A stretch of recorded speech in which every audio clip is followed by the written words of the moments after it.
দক্ষিণ কোরিয়ান নৌবাহিনীর একটি উড়োজাহাজ বিধ্বস্ত হয়েছে। এতে 4 আরোহীর সবাই নিহত হয়েছেন। বৃহস্পতিবার স্থানীয় সময় দুপুরের দিকে এই দুর্ঘটনা ঘটে। দেশটির সামরিক বাহিনী এসব তথ্য নিশ্চিত করেছে। এক বিবৃতিতে দেশটির নৌবাহিনী বলেছে, দক্ষিণ পূর্বাঞ্চলের পোহাং শহরের ঘাঁটি থেকে দুপুর 1:43 নৌবাহিনীর P-3 পেট্রোল প্লেনটি উড্ডয়ন করে। এর কিছুক্ষণ পরই সেটি বিধ্বস্ত হয়। দুর্ঘটনার কারণ তাৎক্ষণিকভাবে জানা যায়নি। বিবৃতিতে বলা হয়েছে, উড়োজাহাজটিতে থাকা 4 আরোহীর সবাই মারা গেছেন। তাদের মরদেহ শনাক্ত করা হয়েছে ও উদ্ধার কার্যক্রম চলমান রয়েছে।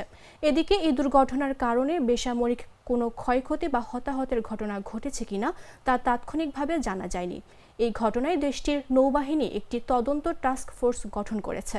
পাশাপাশি সামরিকভাবে নৌবাহিনীর বহরে থাকা সব P-3 বিমানের উড্ডয়ন অবতরণ স্থগিত ঘোষণা করা হয়েছে।